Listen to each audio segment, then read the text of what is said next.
नोरमा group, जो सोचता है वो करता है। आपके अपने सपनों का आशियाना। आपने 2024 खत्म होते होते और 2025 के शुरुआत में एक नारा फिर से सुना होगा। ये नारा काफी बुलंदी के साथ कहा जा रहा है। आज के इस नारा पर ही टिकी है सब कुछ, और इस नारा ने कहीं ना कहीं ये पूरा का पूरा 2025 का साल जो है अपनी तरफ आकृष्ट कर लिया है। इसके बाद बौछार हो गई नारों की, और इसी नारे पर टिका हुआ है आने वाला 2025 के चुनाव में बिहार का मुखिया कौन होगा, किसको मिलेगी गद्दी और कौन होगा मुख्यमंत्री। इस बात को लेकर के आप देखे होंगे कि लगभग आधा दर्जन नाम मुख्यमंत्री की लिस्ट में शामिल हैं। लेकिन सबसे बड़ी बात, जिस नारा की बात हम कर रहे हैं, वो है 2025 से 30 फिर से नीतीश। इस नीतीश वाले और 2025 में नीतीश को एक बार फिर से मुख्यमंत्री बनाने वाले नारे को लेकर के जनता दल यूनाइटेड ने यह स्पष्ट कर दिया है कि वो इस मुद्दे पर कोई समझौता नहीं करेगी। बाकी के मुद्दों पर वो थोड़ा सा लचीला रुख अपना सकती है। यही कारण है कि आपको पता होगा कि आखिर इसके पीछे गठबंधन को लेकर के और कभी ना और कभी हाँ वाली बातें क्यों हो रही हैं, इसके साइड इफेक्ट क्या हो सकते हैं। नीतीश कुमार के इस नारे का साइड इफेक्ट ये हुआ है कि न इसमें नीतीश कुमार की एंट्री कहीं हो रही है और न ही नीतीश कुमार को पूरी तरह से तवज्जो मिल रही है। हालांकि एक बात तो साफ नजर आ रहा होगा आपको कि एनडीए गठबंधन इस फिराक में लगा हुआ है, इस बात में लगा हुआ है कि वो नीतीश कुमार को बार बार यह एहसास दिलाता रहे कि नीतीश कुमार के बिना भारतीय जनता पार्टी कुछ नहीं है, नीतीश कुमार को ही सब कुछ लेकर के आगे चलना है। और ये बात बार बार कहा भी जा रहा है, लेकिन फैसला बिहार के लोगों को नहीं करना है, फैसला तो दिल्ली के नेतृत्व को करना है। और जिस तरह से कांग्रेस में आला कमान प्रणाली चलती थी, बिल्कुल उसी अंदाज में भाजपा ने भी आला कमान प्रणाली का एडॉप्ट कर लिया है और उसी के आधार पर उसके फैसले होते हैं। आपने देखा होगा कई राज्यों में जिसको श्योर शॉट माना जा रहा था कि वो मुख्यमंत्री की कुर्सी पर बैठेंगे, अपने ही लोगों में से किसी को दूसरे को चुन करके भारतीय जनता पार्टी ने यह संदेश दे दिया कि कोई भी निश्चिंत न रहे कि वो मुख्यमंत्री की कुर्सी पर बैठेगा। हालांकि बिहार में परिस्थितियां कुछ अलग थी और नीतीश कुमार के बिना भारतीय जनता पार्टी जानती है कि बिहार की सत्ता पर काबिज नहीं रहा जा सकता है। ऐसे में भारतीय जनता पार्टी और खास करके जो दूसरा खेमा है राष्ट्रीय जनता दल, वो दोनों ही नीतीश कुमार को अपने खेमे में चाहते हैं, क्योंकि दोनों जानते हैं कि नीतीश कुमार के आने के बाद ये श्योर हो जाता है कि बिहार की सत्ता में उनकी भागीदारी हो जाएगी। बिहार की राजनीति कब किस करवट बदले और किस तरह का मूड बना ले, ये कहना बड़ा मुश्किल होता है। इसी कारण हमेशा राजनीतिक बदलाव को लेकर के बिहार में कयासों का भाव सबसे ऊंचा रहता है। एक बार फिर से नीतीश कुमार के महागठबंधन में जाने की कयासबाजियों ने सियासी गलियारे में गर्माहट ला दिया था और इस पर खूब चर्चा हो रही थी।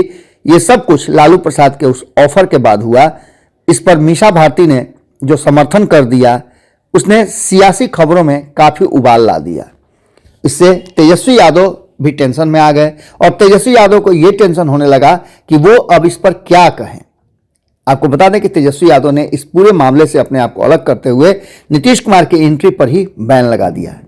यानी कि परिवार के आधा लोग ये बात कह रहे हैं कि नीतीश कुमार आएंगे, उनके साथ हमारे पुराने रिश्ते हैं, तो तेजस्वी यादव कह रहे हैं कि नहीं, उनकी एंट्री नहीं होगी। उन्होंने स्वयं इस चर्चा को ठंडा करने का प्रयास भी किया है और दरअसल 1 महीने से बिहार में सियासी खेला होने की बात की जा रही है। पूरे खरमास ये चर्चा चली और खरमास खत्म होने के बाद पिछले 3 दिनों से भी सरगर्मी कम नहीं हुई है। लेकिन इन सब के बीच तेजस्वी यादव ने 15 कल ही मकर संक्रांति के अवसर पर, हालांकि वो कई भोज में शामिल नहीं हुए, जहानाबाद में वो थे और पत्रकारों से बातचीत के दौरान उन्होंने एक बार फिर से रिपीट किया कि नीतीश कुमार के लिए उनके पक्ष में कोई भी जगह नहीं है और उनकी एंट्री का कोई मतलब ही नहीं बनता है। नीतीश कुमार के बारे में और भी कई बातें कही जो हम आपको आगे बताएंगे, लेकिन सीधी तौर पर जिस तरह से नीतीश और लालू के बीच चर्चा और उसके बीच सक्रियता असमंजस की स्थिति पैदा करती है और इससे भी बड़ा सवाल परिवार में नीतीश को लेकर के दो फाड़ हो जाना है। एक तरफ जहां तेजस्वी ना की जीत पर अड़े हैं, तो वहीं बाकी का परिवार इस पूरे मामले को कुछ अलग ही दृष्टि से देख रहा है और अलग ही एंगल दे रहा है। बिहार में 2 दिनों में आधा दर्जन बड़े सियासी बयान आए हैं। एक तो नेता प्रतिपक्ष तेजस्वी यादव और मुख्यमंत्री नीतीश कुमार के बीच अजीबोगरीब तरह का उठापटक शुरू हो गया है। नीतीश तेजस्वी की किसी भी बात पर रिएक्ट नहीं करने की प्रवृत्ति रही है, लेकिन हाल के दिनों में आपने देखा होगा तो तेजस्वी यादव खूब रिएक्ट कर रहे हैं। नीतीश को महागठबंधन में लाने की बात को तवज्जो क्यों नहीं दी जा रही है, इस पर भी सवाल आपके मन में होगा। तो दूसरा सवाल यह भी होगा कि लालू प्रसाद यादव के नीतीश कुमार को ऑफर दिए जाने के बाद तेजस्वी यादव इनकार क्यों कर रहे हैं। तीसरा, इस सबसे बड़ी बात कि तेजस्वी यादव किसी खास रणनीति के तहत क्या ऐसा कर रहे हैं। यदि कोई ब्लूप्रिंट उनके पास है तो बाकी के उनके परिवार के लोगों के को इस बात की जानकारी क्यों नहीं है। इन सभी सवालों के पीछे है इस वर्ष होने वाले विधानसभा के चुनाव। ऐसे में एक पुरानी बात याद आती है कि लालू प्रसाद अक्सर कहते थे कि लाल बुझक्कड़ हैं। तो क्या इस ना और हाँ के पीछे वही रणनीति काम कर रही है। दरअसल इस तरफ लालू प्रसाद नीतीश कुमार के प्रति सहानुभूति दिखाने की कोशिश कर रहे हैं, तो दूसरी तरफ आपको बता दें कि परिवार के कुछ लोग इस बात को स्थापित करने में लगे हैं कि नीतीश कुमार के लिए आज भी उनके मन में अगाध प्रेम, आदर और सम्मान है। ये खेमा इस कोशिश में है कि जनता के बीच यह संदेश जाए कि लालू परिवार नीतीश कुमार को अपने साथ लेना चाहता है और सम्मान भी करता है। ऐसे में इस ना और हाँ के बीच सब कुछ एक रणनीति के हिस्सा भी हो सकता है। वहीं दूसरी ओर तेजस्वी यादव नीतीश कुमार के टायर्ड होने, बीमार होने और लोगों के दबाव में होने की बात कह करके दूरी बनाने की कोशिश करते हैं। बार बार नीतीश कुमार को थके हारे बता करके जनता के जहन में यह बात डालने की कोशिश की जा रही है कि अब नीतीश कुमार से बिहार चलने वाला नहीं है। इन सारी बातों को लेकर के जो परिस्थितियां पैदा हुई है, इसमें साफ साफ लग रहा है कि तेजस्वी की स्ट्रेटजी तो नहीं है। इसके जरिए जनता के मन में यह बात बैठाने की जो कोशिश की जा रही है, उसमें लालू परिवार पूरी तरह से एक्टिव नजर आ रहा है। कहीं ऐसा तो नहीं कि तेजस्वी को सीएम बनाने और उनको कुर्सी तक पहुंचाने के लिए लालू और उनके परिवार की ये मिलीजुली स्ट्रेटजी है। इस पूरे संभावनाओं पर अगर गौर करें आप तो साफ साफ दिखाई दे रहा है कि तेजस्वी यादव को ऐसा लगता है कि वो पिछले 10-11 वर्षों से जो लगातार बिहार की सत्ता में ट्रेंड कर रहे हैं और उन्होंने गाहे बगाहे कुछ परिणाम भी ऐसे दिए हैं जिससे लगता है कि तेजस्वी यादव परिपक्व हो गए हैं। लेकिन अभी तेजस्वी यादव को बहुत कुछ सीखना है। जब जब तेजस्वी यादव ने लालू प्रसाद और राबड़ी देवी का तस्वीर अपने पोस्टर बैनर से हटाया है, तब तक उन्हें झटका मिला है। 2019 किसको याद नहीं है, सुनने पर बोल्ड हो गए थे। वहीं 2020 में उन्होंने जब लालू राबड़ी को फिर से अपने पोस्टर में जगह दी, उसके बाद परिणाम कुछ अलग हुए थे। लेकिन इस रस्साकसी और नीतीश कुमार को अपने पाले में करने की जो जद्दोजहद चल रही है, इससे जाहिर है कि कहीं ना कहीं लालू परिवार के मन में कुछ तो चल रहा है। लेकिन दूसरी तरफ अगर बात करें आप तो नीतीश कुमार की पार्टी जेडीयू ने साफ कर दिया है कि 2025 से 30 फिर से नीतीश। ऐसे में स्पष्ट है कि तेजस्वी यादव को उम्मीद है कि नीतीश कुमार के रहते सीएम बन सकते हैं। ऐसा तो संभव दूर दूर तक नहीं लगता है।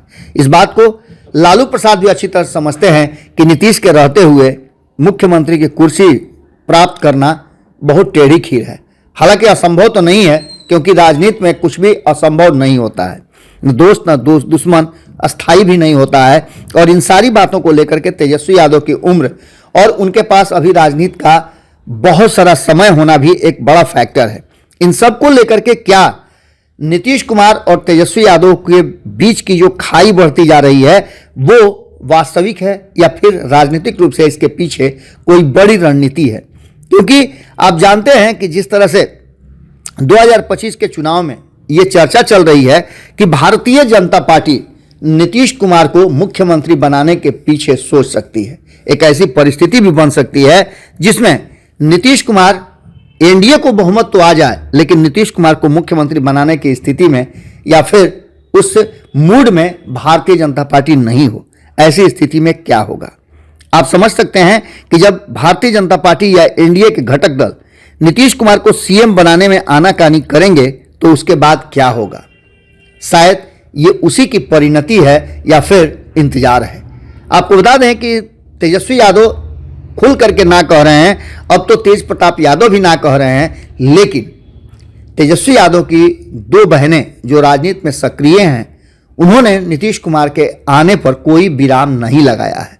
उन्होंने साफ तरीके से कह दिया है कि ये नीतीश कुमार और लालू प्रसाद के हाई लेवल की बात है, जो दोनों दोस्त हैं, क्या फैसला करेंगे हमें पता नहीं है। अगर कोई भी फैसला करेंगे तो बहुत सोच समझ कर करेंगे। इन सारी बातों को लेकर के नीतीश कुमार एक विकल्प के रूप में जरूर तेजस्वी यादव के सामने खड़े हैं। तेजस्वी यादव दोनों ही बातें सोच रहे होंगे। तेजस्वी यादव ये सोच रहे होंगे कि 2025 के चुनाव में यदि 2020 से थोड़ी स्थिति बेहतर हो गई तो वो खुद से मुख्यमंत्री की कुर्सी तक पहुंच जाएंगे, जिसके लिए वो प्रयास भी कर रहे हैं और उनकी जो टीम है वो उन्हें हवा भी भर रही है। दोनों ही परिस्थिति में तेजस्वी यादव कई योजनाएं और रणनीतियों पर काम कर रहे हैं। आपने देखा भी होगा कि उन्होंने महिलाओं को 2500 रुपये प्रति माह देने की बात भी की है, महिला मान सम्मान, माई बहन मान सम्मान की बात की है, A to Z की बात कर रहे हैं, जातीय समीकरण साधने की भी बात कर रहे हैं। आपने देखा होगा किस तरह से वो जातीय समीकरण साध रहे हैं। ये सारी परिस्थितियां और इसके फायदे भी उनको मिलते नजर आ रहे हैं। 2024 के चुनाव में 0 से 4 पर आए, हालांकि ये 4 बहुत ज़्यादा नहीं है। अगर तेजस्वी यादव इसको लेकर के खुश हो रहे हैं तो उनको इस पर भी बहुत खुश होने की ज़रूरत नहीं है, क्योंकि 2020 में भी बहुत कुछ चीज़ें नजर आई थी। 2019 उनके सामने है।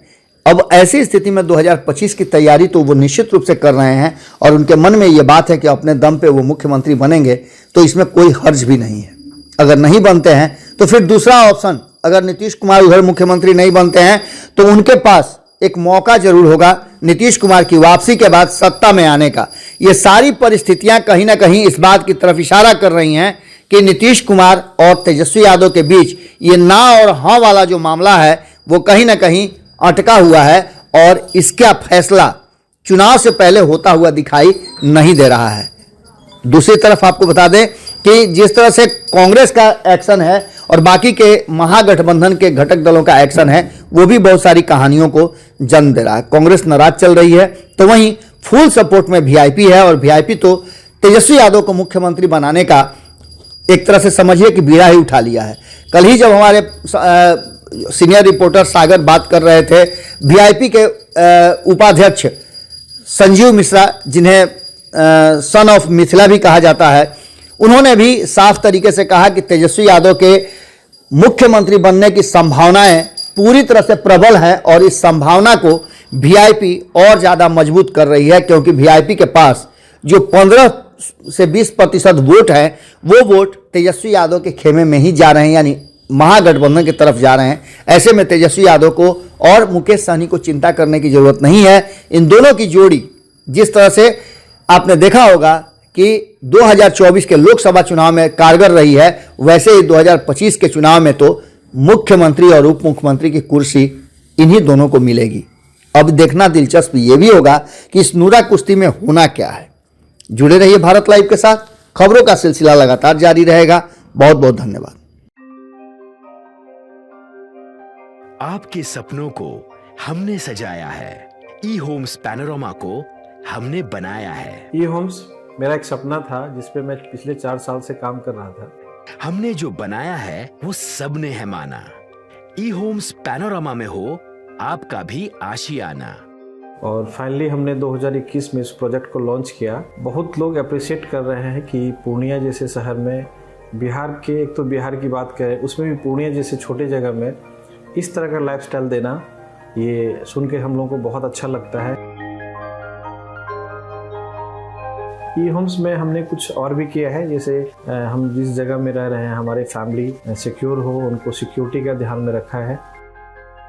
आपकी सुविधा और सुरक्षा आपके लिए खास है, ये आपका विश्वास है। इसमें आर्टिफिशियल इंटेलिजेंस का 7 लेयर सिक्योरिटी का हमने इस्तेमाल किया है। लस ग्रीन कैंपस को बनाया है। यदि हमारा बाउंड्री वाल है तो वो वर्टिकल गार्डन है। ये जितनी भी फैसिलिटी होता है एक इंटरनेशनल टाउनशिप में ई होम्स है, ये हम लोग विश्वास नहीं कर पा रहे हैं। जो भी हमारे मित्र दोस्त या जो भी हमारे बाहर के बाहर आते हैं तो हम लोगों को बहुत अच्छा सुनने को मिलता है और बहुत अच्छा क्रेडिट मिल रहा है। वो सारा हमने सिर्फ एक बिल्डिंग नहीं बनाया, हमें एक बहुत अच्छा लाइफस्टाइल दिया ई होम्स में, और मेरा एक सपना था जिसको मैं आज फुलफिल होते हुए देख पा रहा हूँ। ये आपका आवास है। ई होम्स पैनोरमा में अब आपका निवास है। E Homes Panorama, luxurious lifestyle redefined. Panorama group, जो सोचता है वो करता है। अगर ये वीडियो पसंद आई और वह बिहार के राजनीति और बिहारियत से सरोकार रखेनी तो सब्सक्राइब बटन दबा के चैनल के सब्सक्राइब कर ली। ओजे एगो घंटी बा, ओकरा बटन दबा देला से कुल सटीक और मारक खबर रुआ मुफ्त में मिल जाई। अगर रुआ पत्रकारिता के हमनी के नया प्रयोग में सहयोग कर चाहतानी तो ज्वाइन बटन दबा दी। पेटीएम नंबर नोट कर ली 93868167